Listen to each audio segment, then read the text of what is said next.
Fala pessoal, tudo bem com vocês? Estamos começando aqui o Mais Burro da Mesa Experience, hoje com uma galera bem bacana aqui para poder acompanhar o bate-papo com essa fera aqui mais uma vez, o grande Edmar Ferreira da Rock Content. O Edmar já teve uma vez com a gente, já foi bater um papo, eu acredito assim, foi um dos caras que trouxeram muito conteúdo para o Mais Burro da Mesa, e a gente falou muito da época de desenvolvimento de negócio, né? Um bate-papo super legal. E aí hoje a gente resolveu trazer uma temática um pouquinho diferente, que a Rock já está, aquela vez a gente falou como é que vocês desenvolveram, a gente falou muito de São Pedro Valley e agora eu acho que é legal a gente já falar dessa nova fase Rock aqui, que você acabou de me falar que por 4 anos seguidos, né? Então pelo 4º ano seguido vocês já vão dobrar de tamanho. Então, por um momento de crise, esses 4 anos seguidos, por exemplo, praticamente 4 anos de crise, e vocês dobrando de tamanho nessa loucura, bem na acelerada ali que a startup está rodando, né? Edmar, obrigado, cara, obrigado por estar aqui com a gente, por essa presença.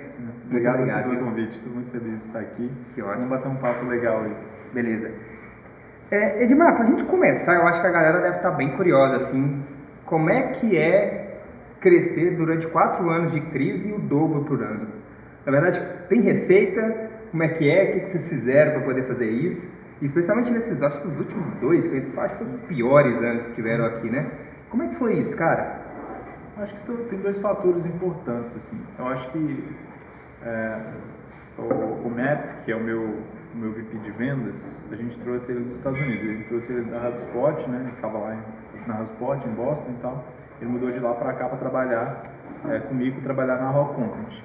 E logo quando ele mudou para cá, isso em 2015, a crise já estava pegando, já estava uma coisa bastante. E eu lembro que ele me falou o seguinte: Ed, o ano que a gente mais vendeu na HubSpot quando eu estava lá foi o ano da crise nos Estados Unidos, da crise do banco. Foi o ano que a gente mais vendeu, é o ano que eu estava lá. Eu falei, interessante, curioso, por que você acha que isso aconteceu lá nos Estados Unidos nessa época? Ele falou, quando as empresas estão em crise, quando está tendo uma crise no país, principalmente uma crise econômica, é a hora que as pessoas começam a reavaliar o que elas estão fazendo. Se está tudo indo bem, as pessoas não reavaliam muitas vezes o que elas estão fazendo, porque tudo está indo bem, tem aquela máxima, né, time está se ganhando, não se mexe, e as pessoas não raciocinam muito para aquelas coisas. Isso acaba por um empecilho à inovação, às vezes. Uhum. E quando você está num momento de crise, as empresas não têm muita opção além de olhar para outras oportunidades. Então, assim, para uma empresa de baixa tecnológica ou uma empresa que está trazendo alguma coisa nova para o mercado, esses momentos de crise econômica tendem a ser o contrário, tendem a ser bons momentos. Isso se repetiu com a gente, com a RD, Simpla, Hotmart, Melis, a turma toda, pelo menos assim, dos mais próximos, os CEOs mais próximos, Conta Azul também, a mesma coisa. Todos os CEOs mais próximos de mim, todas as empresas mais que dobraram desde lá para cá. Então, não é que isso aconteça em todos os setores, mas se você está trabalhando com algum tipo de inovação, ou algum produto novo, alguma abordagem nova, o momento de crise abre essa oportunidade. As empresas precisam de repensar o que elas estão fazendo para continuar tendo sucesso. E aí abre uma porta de muita oportunidade. Eu acho que talvez isso afetou bastante o fato de a gente ter continuado crescendo na crise. E acho que o segundo fator bastante relevante para você ter uma taxa de crescimento grande é manter o foco na contratação, um bom processo de contratação. Porque chega uma certa hora que o impacto direto dos empreendedores na empresa diminui com relação à proporção de todo mundo que você tem ali. E aí você tem que ter um time muito bom embaixo junto de você para construir aquela empresa. E muitas startups, empresas acabam não conseguindo crescer tanto porque às vezes o time fundador é muito forte, mas o time embaixo não é tão forte, não segura tanto. Então ela acaba tendo naturalmente um teto. Ela não consegue crescer porque os fundadores não conseguem delegar a responsabilidade suficiente para terceiros. Essa é uma das coisas que impede a empresa de crescer tanto quanto a gente. A segunda coisa, além desse gap de talentos, de contratar bastante, é que às vezes os próprios fundadores, os próprios empreendedores não querem delegar as tarefas. Às vezes os próprios empreendedores não querem passar a responsabilidade para frente. Tá dando certo até agora, do jeito que a gente está fazendo, é melhor o meu jeito. E se tudo que você faz é do seu jeito, inerentemente você junioriza todo mundo que está abaixo de você. se o único papel das pessoas na sua empresa é executar tudo que você fala, você nunca vai ser grande, não tem como ser grande. Com certeza. Isso achata a empresa e acaba acontecendo que, se você tem uma pessoa muito boa, ela vai acabar saindo, fazer outra coisa em outro lugar, ou você vai acabar só mantendo quem é mais júnior ali embaixo, porque você não está dando responsabilidade suficiente para as pessoas. Você limita a capacidade do time. Limita a capacidade do time. E eu acho que isso acontece muitas vezes, não é só pelo empreendedor querer fazer as coisas do jeito dele, mas é que tem uma penalidade de velocidade, na verdade, por conta intuitivo, que isso vai te deixar mais lento. Por exemplo, tem um processo X que eu sei fazer, e se eu fizer, eu sei que eu gasto uma semana.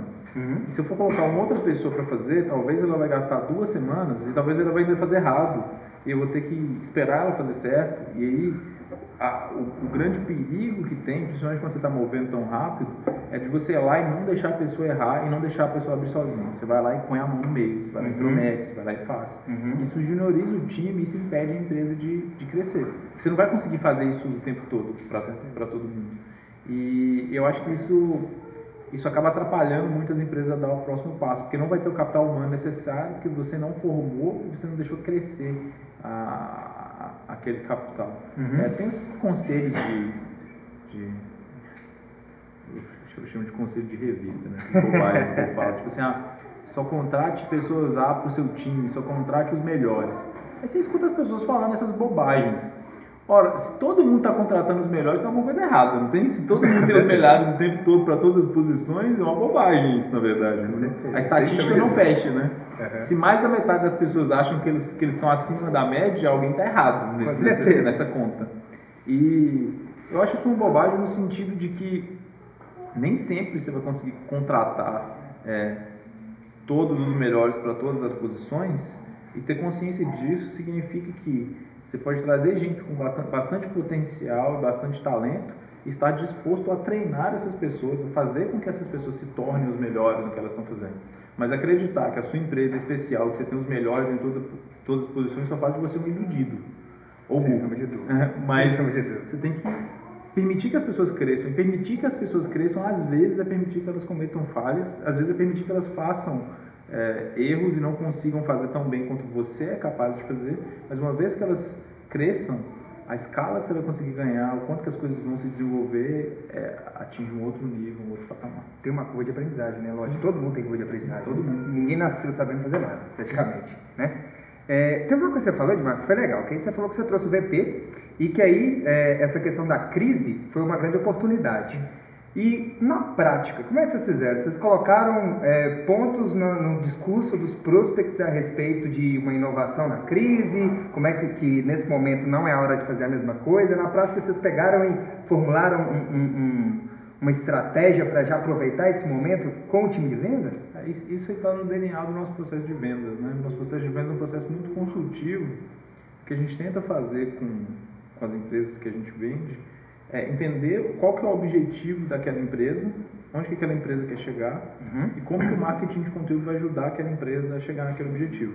No momento de crise, a maioria das empresas não está chegando naquele objetivo da maneira como as coisas vêm sendo feitas. Então é aí que abre a janela, é aí que abre a oportunidade de poder fechar um negócio, de poder ampliar. Então, isso faz parte do DNA do processo de vendas, do tipo de processo de vendas que você tem. Né? Você consegue colocar dentro das etapas do seu processo de vendas. Lá na Rock, lógico, você trabalha com inbound e com outbound também? A gente faz alguns testes de outbound, porque eu acho que é importante você testar o quanto antes outbound, mas a gente gera tanta lead, que a gente estava para contratar o dobro de vendedores ainda e não consegue consumir a quantidade de vendas. Que legal, show de bola. E aí você já me falou um pouco antes, né, que esse ano vocês já estão caminhando também para dobrar. E dobrando o time, né?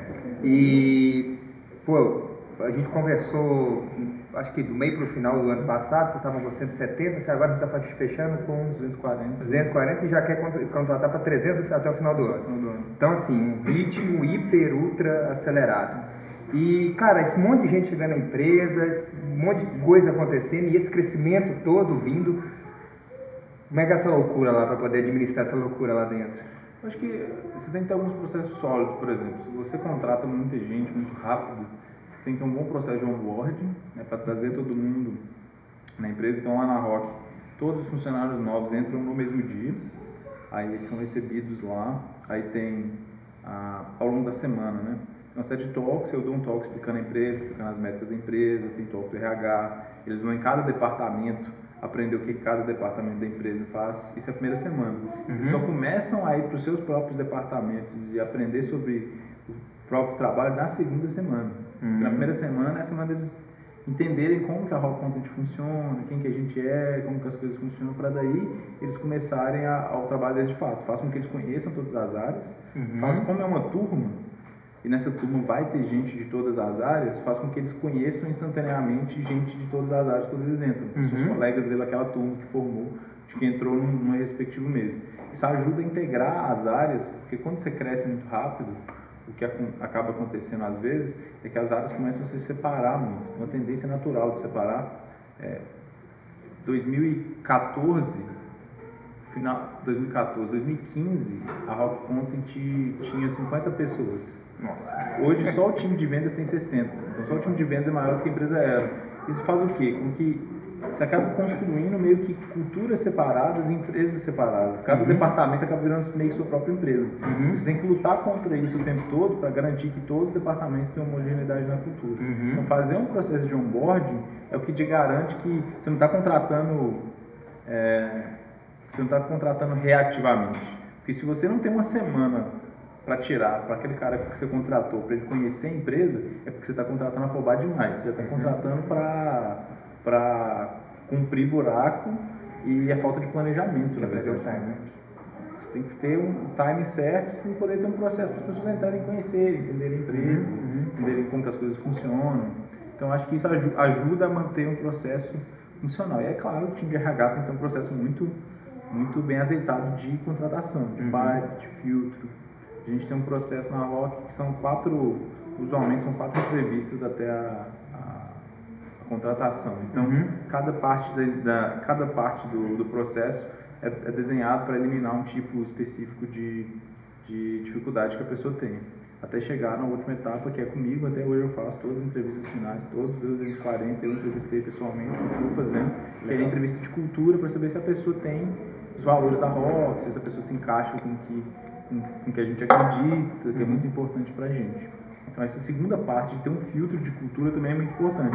Se você cresce muito rápido, você tem chance de, nesse processo, você perder os valores, perder a cultura da empresa. Chegando gente que tem muito rápido. Então, tem que ter um filtro ali. Acho que essas 3 coisas, o onboard, um processo seletivo em etapas bem definido e algum tipo de crivo cultural, são essenciais para não perder o fio da meada contratando esse monte de gente. Legal.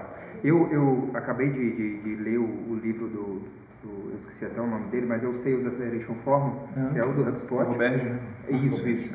E, poxa, é um livro fenomenal. E ele fala, ele chama Sales Acceleration Formula, mas ele fala várias fórmulas para poder crescer o negócio, né? E uma das formas que ele coloca, que a gente já está até usando na nossa empresa, que é a forma de contratação, que eu achei sensacional, que é aquela matriz que ele criou para você poder contratar o mais rápido. Porque ele tinha uma preocupação que ele tinha de, à medida que a empresa vai crescendo, você precisar de contratar muito acelerado, se você não tiver um sistema muito padronizado de contratação, você vai perder muito tempo com aquilo. Então você perde esse time, né?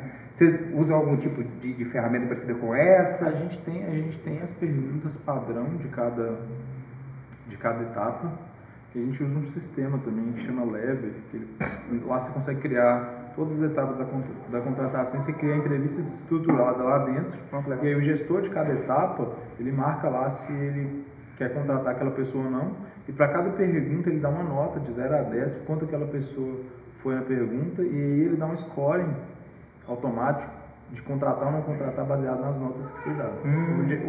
O gestor também pode dar um raio de uma vez lá. Então a gente faz isso em cada uma das etapas, que é um pouco parecido. Basicamente o que ele ensinou, basicamente. O que a gente não faz ainda, que ele fala no livro, que a gente está fazendo agora, a gente começou esse processo agora, é fazer uma regressão estatística depois que você contratou Voltando nas entrevistas, a gente implementou esse sistema para poder ter marcado lá nas entrevistas quais as perguntas e qual a nota que cada gestor deu naquela resposta. E depois você pode ir lá na frente e falar assim, olha, das pessoas que a gente contratou, quem são os top performers e quem são os low performers. Essas perguntas que a gente fez, a nota nelas correlaciona com quem é bom e quem é ruim ou não? Porque se as perguntas que você faz não são preditores se uma pessoa é boa ou ruim, ou se não são preditores, se a pessoa deve ser contratada ou não, para que você está fazendo essa pergunta? Não serve para nada. E a maioria das perguntas que a gente faz em processo seletivo não serve para nada. Então você tem que ter alguma maneira de saber e testando novas perguntas. Porque na verdade, se você analisar friamente, um processo seletivo nada mais é do que um preditor de desempenho futuro. O que você está querendo fazer no processo seletivo é saber, esse cara vai ser um cara bom, essa moça vai ser boa no futuro. E se o seu processo preditivo, se as coisas que você usa para tomar essa decisão não correlacionam com o desempenho futuro, o seu processo está errado, você tem que mudar o processo. O que eu brinco sempre é que no Brasil a gente precisa de menos RH astrologia e mais RH astronomia. O pessoal aqui contrata muito baseado nos signos, no horóscopo, né? Não contrata baseado em ciência, não contrata baseado em diário. Olha para casa da pessoa e decide contratar. Eu acho que ele é bom, né? Então, contratar via mapa astral não dá, galera. Tem que ter algum processo que te garanta.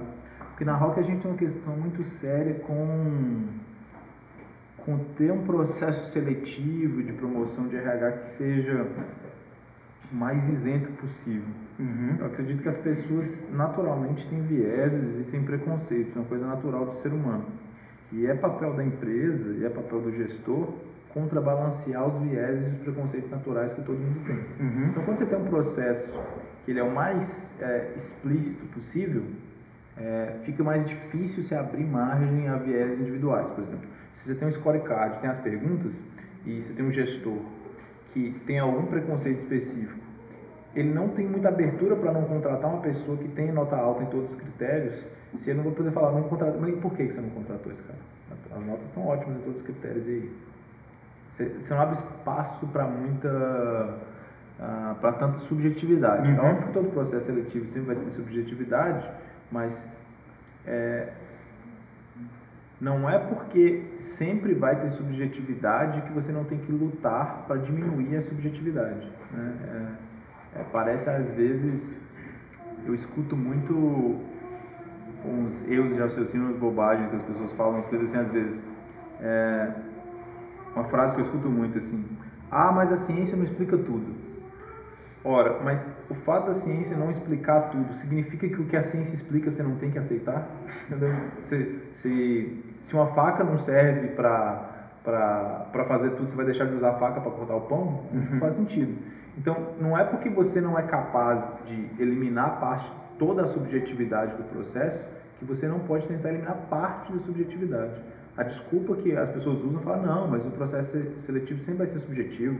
Então, sempre vai ser, sim, sempre vai ser, mas você pode diminuir o nível da subjetividade dele e garantir um processo mais isento, um processo mais efetivo, mais escalável. Com certeza você pode fazer isso. Sei que é bem legal, porque aí você falou que tem todo esse onboard para integrar as pessoas dentro da cultura ali, da Rock, mas aí depois você tem um puta trabalho para manter isso, né? Porque beleza, o cara integrou, aí a cultura tá ali e tal, mas esse cara, ele pode ter desvios ali no meio do caminho, né? E como é que é para pegar essa galera que acabou de entrar ali, sei lá, 30 pessoas entraram numa turma e se espalharam pela empresa e manter essa galera dentro da cultura? Você usa o seu próprio time para fazer isso acontecer? O próprio time tem impacto, o próprio time se regula. É meio como se fosse vão se balanceando. Como se fosse um sistema imunológico mesmo, empresa, assim. As próprias pessoas do time não deixam. A pessoa que ela não tem os valores da cultura da empresa, ela se destaca muito negativamente e eventualmente ou essa pessoa ela acaba sendo demitida ou naturalmente ela sai. O ambiente meio que se torna hostil. Se você não tem aquela cultura, aquele valor e todo mundo ele tem, compartilha daquilo, você se sente meio estranho, um estranho no meio, entendeu? Acaba não funcionando bem. Então, na verdade, quem regula mesmo são as próprias pessoas que estão na Rock. Porque eu brinco sempre que eu não quero que a Rock seja uma boa empresa para se trabalhar. Eu quero que a Rock seja uma ótima empresa para se trabalhar, para quem tem a nossa cultura e péssima para quem não tem. Porque no momento em que você acredita que sua empresa tem que ser boa para todo mundo trabalhar, você já está errado. Porque nunca vai ser bom para todo mundo trabalhar. Quando você quer ter um lugar que é bom para todo mundo trabalhar, o máximo que você vai fazer vai ser ter um lugar mais ou menos. Porque você não consegue agradar todo mundo. Você tem que escolher quem você quer agradar e focar ao máximo em agradar naquelas pessoas. Porque às vezes uma pessoa vai ter a cultura para trabalhar na Rock, ótimo, mas não vai ter a cultura para trabalhar no 5, não vai ter a cultura para trabalhar no Google. Mas na Rock vai ter gente que aquele é o melhor lugar para ele. Então não é porque a pessoa não detém os valores da cultura da Rock, pelo menos no que a gente acredita, que ela é um profissional ruim. Ela só não tem aqueles valores. Em outros lugares, com outros valores diferentes, talvez ela vai se encaixar muito melhor. E não é responsabilidade minha tentar abarcar pessoas com todos os tipos de culturas possíveis. Eu tenho que abarcar as pessoas que têm a cultura da Rock e fazer da vida delas uma vida melhor. E se cada empresa fizer isso, no limite, a gente vai ter ambientes melhores de trabalhar, ao invés de ambientes mais ou menos. E vai ter meio que lugar para todo mundo. Lugar para todo mundo. Lugar para todo mundo. Você não é bom aqui, mas ali é ótimo para você. Então, vai para lá que vai dar tudo certo. Legal, cara. Faz todo sentido mesmo. Até no próprio Sales Acelerando Sua Forma, ele fala sobre isso, né? Sobre a atuação do time na manutenção da cultura do negócio, da cultura da HubSpot. Com certeza. Legal, cara. Ed, e esse processo acelerado que vocês estão agora, de crescimento, você falou um negócio super interessante, que vocês têm lead demais, né? Então, vocês têm tanto lead que vocês aumentassem muito o time de venda, mesmo assim ainda não consumia. É lógico que o trabalho seus de inbound vem desde vocês mexem, o core do seu negócio é esse. Então, realmente é normal vocês terem uma resposta tão boa. O que a gente vê muito às vezes a empresa que às vezes começa com outbound, né? E ali ela faz os cold call, cold mails, etc. E aí no momento ela fala, agora acho que é a hora de partir para o inbound, a necessidade é um pouco maior. E aí começa a entrar os desafios, né? Lógico que a Rock é um passo, né? A Rock já auxilia muito nesse processo, mas muitas vezes pinta essa dúvida, pô, que hora que eu vou entrar com força total no inbound, como é que se eu vou no equilíbrio ou não? O que você acha ali, cara? Como é que foi com a Rock ali quando vocês começaram? E aí vocês sempre começaram com a questão do conteúdo, mas que hora que o conteúdo já começou a corresponder e eu nem sei se você já fez outbound alguma vez, se não fez, que hora que não precisou mais dele e foi só o inbound mesmo? A gente começou desde o começo fazendo inbound, sempre foi. Day one. Mas o que eu acho que uma empresa deve fazer, na verdade, quando você fala de canais, você tem que fazer o seguinte: esse canal está funcionando? Sim, eu vou double down nele e fazer o máximo possível. Se você está fazendo vendas inbound ou outbound, que é o caso que você deu, está funcionando, o CAC é positivo, você consegue pagar o CAC e o seu LTV ali está funcionando, não começa a fazer inbound, então continua reinvestindo no outbound. Se está funcionando tão bem, eu daria o double down no que está funcionando. O que acontece é que às vezes... Double down, desculpa, às vezes não sei. O que seria o double down? Investir mais, dobrar. Entendi. Investir mais. Então, se está dando certo, investe mais naquilo. O que acontece? Normalmente é que às vezes um canal, ele não cresce linearmente sempre com o investimento que você está fazendo. Às vezes tem um cap aqui no ROI e não interessa o quanto que eu invista mais em outbound, o meu retorno vai ser mais tão bom. Aí você tem um motivo bom para pensar no inbound, que vai ser um outro canal aqui junto com o seu outbound para chegar no seu resultado. Então não é que você tem que... eu não acho que tem que fazer inbound. Eu não acho que uma empresa que faz inbound tem que fazer outbound. É uma questão muito mais de retorno sobre o investimento. Se você está vendo, por exemplo, você está gerando um número de leads, a quantidade de leads não está crescendo, ou não está crescendo uma taxa suficiente para justificar o crescimento que você quer, você tem que procurar outras maneiras de crescer o tanto que você precisa. Então, o timing do ROI muito mais do que qualquer outra coisa. Né? Quanto que é o momento certo? Dito isso, o que eu acho sempre saudável é que você faça um double down, investe a maior parte do que está funcionando e separe uma pequena parte para fazer pequenos experimentos.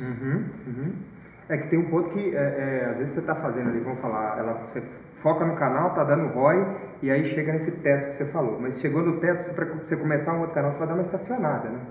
Então, Isso também é uma hora, às vezes você tem que prever um pouco, olha, eu acho que está chegando lá, eu já vou buscar um outro canal que esse ROI que tem um ROI bom para o meu negócio, para aí quando eu chegar lá, eu já conseguir buscar um pouco de resultado com esse daqui, né? Porque senão você fica ali estacionado, até esse daqui chegar no patamar que você precisa, você perde um tempo, dinheiro, etc, né?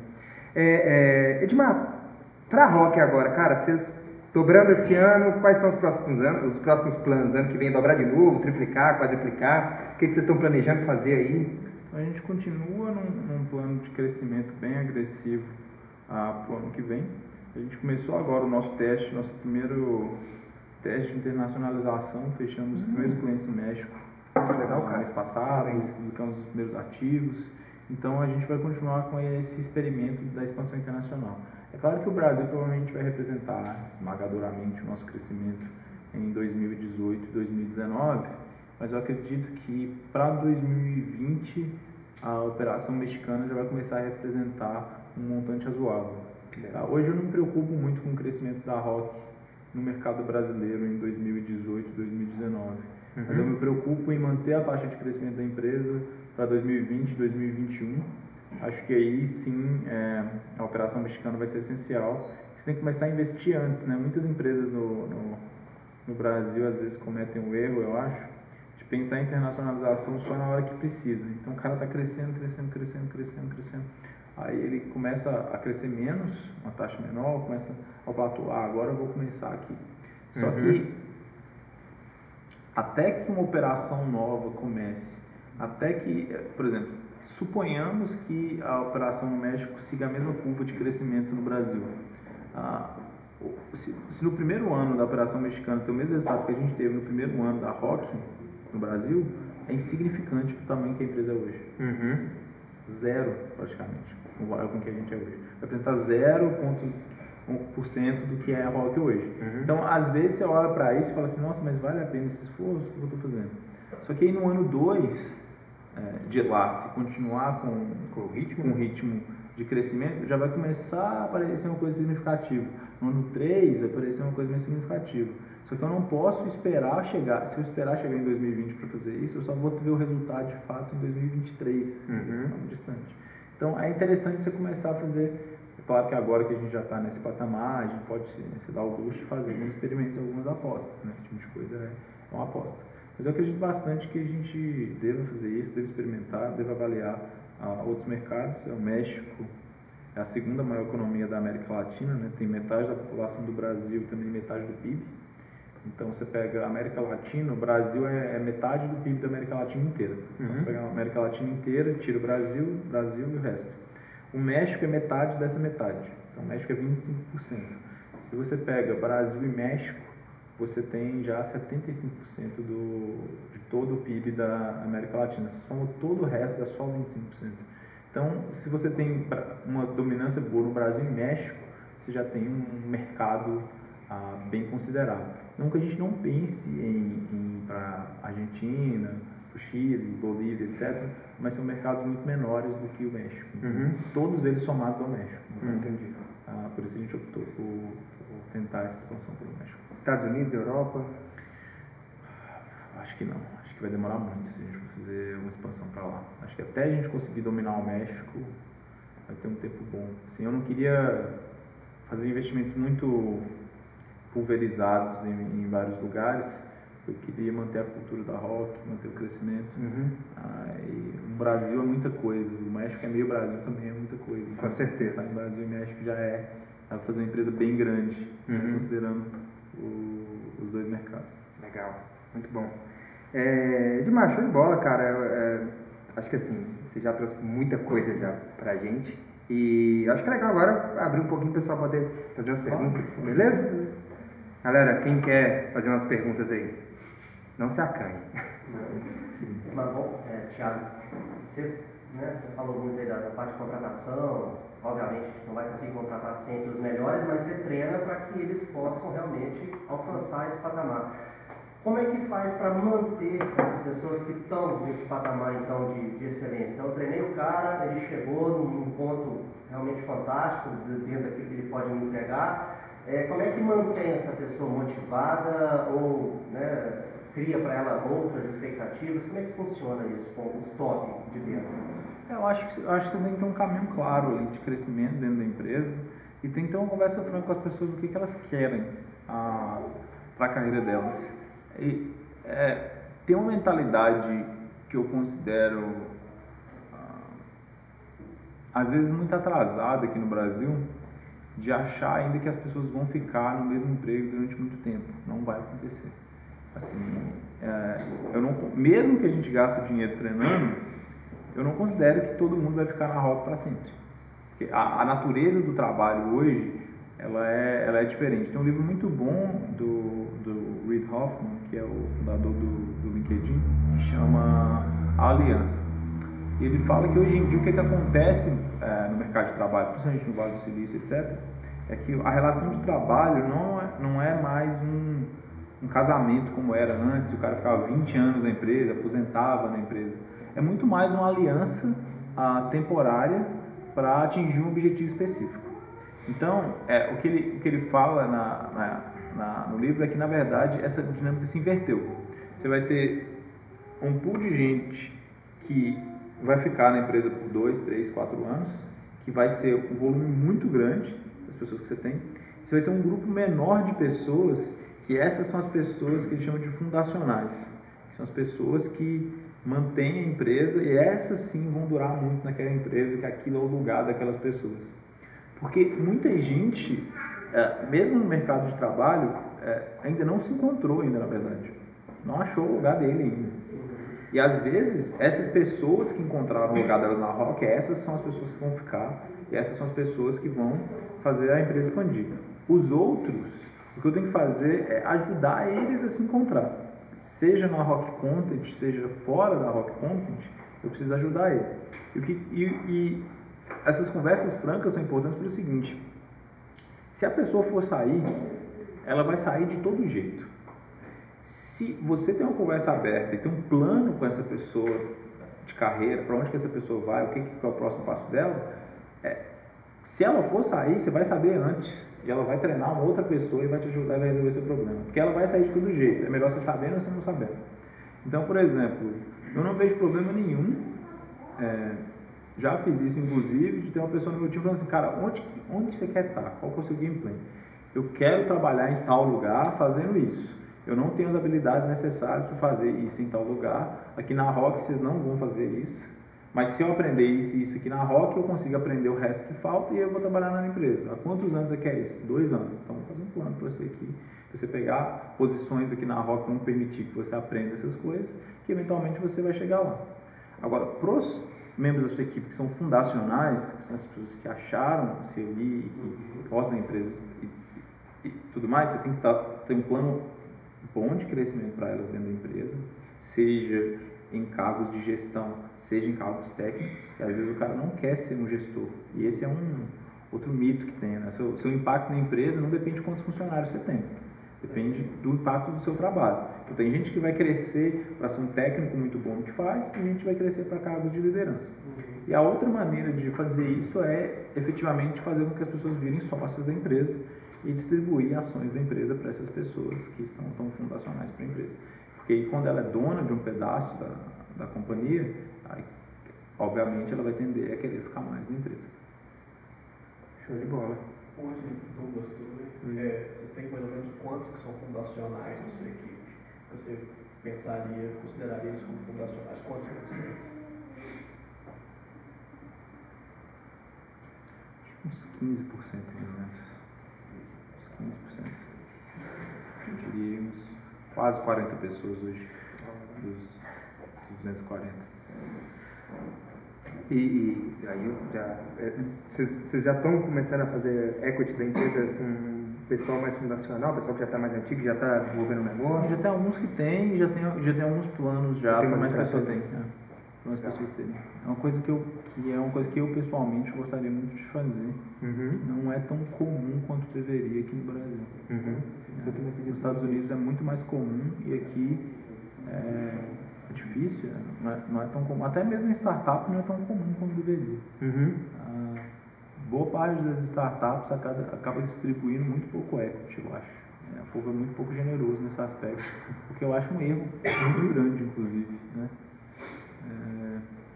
Muito grande. Inclusive. Você perde a oportunidade de manter gente muito boa lá, que gosta muito do que faz. Trazer gente muito boa. Trazer muita gente muito boa. Porque vai depender muito da equipe que você tem, do que você construiu, das pessoas que realmente querem estar ali e que valorizam aquilo. Fala-se muito de espírito de dono, né? Uma coisa que eu ouço muito falar, que o pessoal fala muito aqui no Brasil. Assim, o espírito de dono é muito importante e na Rock Content muita gente tem o espírito de dono. Mas eu queria que a gente evoluísse no Brasil um modelo que suplantasse esse modelo. Melhor do que ter espírito de dono é ser dono, entendeu? Então, eu acho que ter processos mais sólidos de distribuição de equity é uma maneira da gente chegar, inclusive, num padrão de sociedade mais justo, eu acho. Acho que é bastante importante, até por questões mais macroeconômicas. Com certeza, sem sombra de dúvida. Legal.